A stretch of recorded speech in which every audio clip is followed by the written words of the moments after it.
Shalom, selamat pagi saudara yang dikasihi Tuhan. Kiranya berkat, damai sejahtera dan sukacita dari Tuhan Yesus Kristus senantiasa menyertai saudara sekalian. Sebelum kita mendengarkan firman Tuhan dan renungan, mari kita berdoa.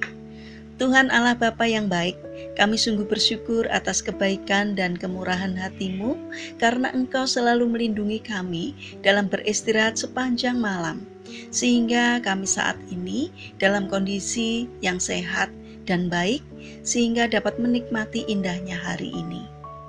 Jika sebentar lagi kami akan mendengarkan firman-Mu, urapilah kami dengan Roh Kudus-Mu, agar kami bisa mengerti, memahami apa yang Tuhan sampaikan kepada kami, sehingga semakin hari iman kami semakin bertumbuh dan karakter kami pun semakin baik dari hari ke hari. Terima kasih Tuhan, di dalam nama Tuhan Yesus Kristus kami berdoa. Amin.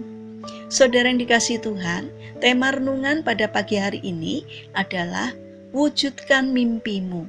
Bacaan diambil dari Amsal pasal 13 ayat 12. Demikian sabda Tuhan. Harapan yang tertunda menyedihkan hati, tetapi keinginan yang terpenuhi adalah pohon kehidupan. Saudara yang dikasihi Tuhan, Wilma Glodin Rudolph dilahirkan pada tanggal 23 Juni tahun 1940 dalam keluarga yang sangat miskin. Ia anak ke-20 dari 22 bersaudara. Ayahnya bekerja sebagai kuli angkut barang di perusahaan kereta api, sedangkan sang ibu bekerja sebagai tukang masak dan pencuci baju. Saat berusia 4 tahun, Wilma mengalami radang paru-paru disertai demam tinggi yang menyebabkan kakinya mengalami kelumpuhan karena polio.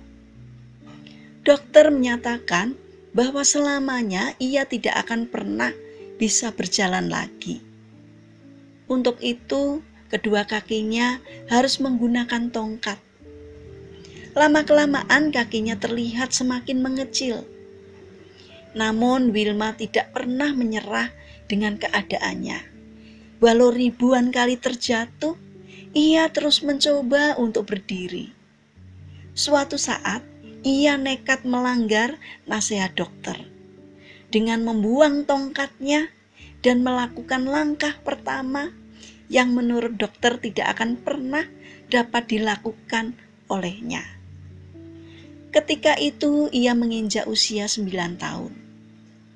Selama 3 tahun ia mencoba terus untuk melangkah, berjalan, bahkan berlari.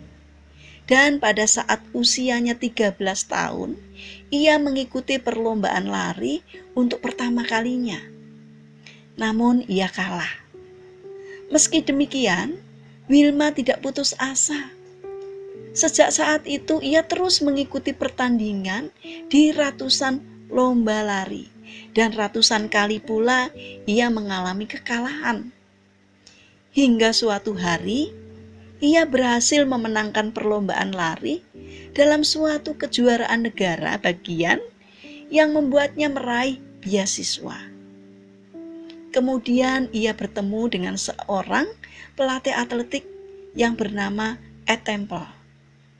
Di bawah bimbingan Ed inilah, Wilma terus melatih fisiknya, mengatasi berbagai rintangan, mengikuti lebih banyak lagi perlombaan lari.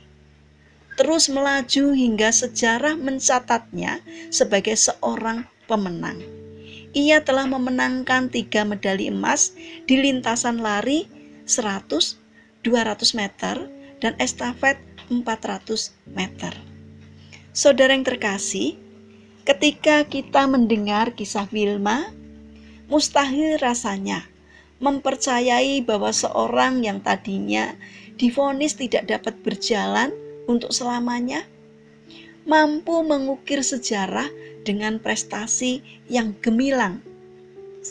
Wilma mampu membuktikan kepada dunia bahwa situasi dan kondisi seperti apapun tidak mampu menghentikan langkahnya dalam mewujudkan impiannya.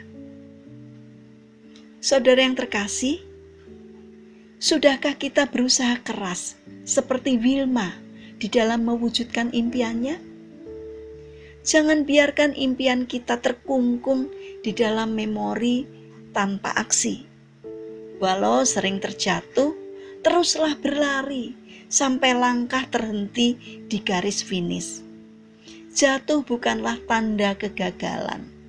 Terjatuh dan tidak mau bangkit lagi, inilah kegagalan yang sesungguhnya. Karena itu tetaplah semangat. Saudara yang dikasihi Tuhan, jika dalam kehidupan ini kita mengalami masalah, berjuanglah terus untuk mencapai apa yang kita impikan. Jangan pernah berhenti hingga kita dapat meraihnya. Milikilah karakter jangan pernah menyerah. Karena Tuhan menginginkan agar iman kita diwujudkan melalui tindakan nyata. Mari kita berdoa. Tuhan Yesus yang baik, kami ingin menyerahkan seluruh kehidupan kami kepadamu. Mampukan kami ya Tuhan, agar kami mampu mewujudkan impian kami. Bapa yang baik, saat ini kami berdoa untuk saudara-saudara kami yang mengalami sakit atau lemah fisik. Kami memohon belas kasih dan kemurahan-Mu. Kiranya Tuhan yang berbelas kasih untuk menjamah, untuk menolong, dan memberikan kesembuhan. Kami juga berdoa bagi saudara-saudara kami yang mengalami permasalahan di dalam kehidupan. Kiranya Tuhan hadir berbelas kasih untuk menolong mereka. Kami juga ingin menyerahkan untuk setiap rencana dan aktivitas kami kepadamu. Berikanlah ketekunan, berikan semangat kepada kami di dalam menjalankan aktivitas kami hari ini. Kami memohon kiranya Tuhan menolong dan memberkati kami. Terima kasih Tuhan atas setiap kebaikan dan kemurahan-Mu. Dalam nama Tuhan Yesus Kristus kami berdoa. Amin. Puji Tuhan, saudara yang terkasih, kiranya firman Tuhan dan renungan pagi hari ini dapat menjadi berkat bagi kita semua. Haleluya.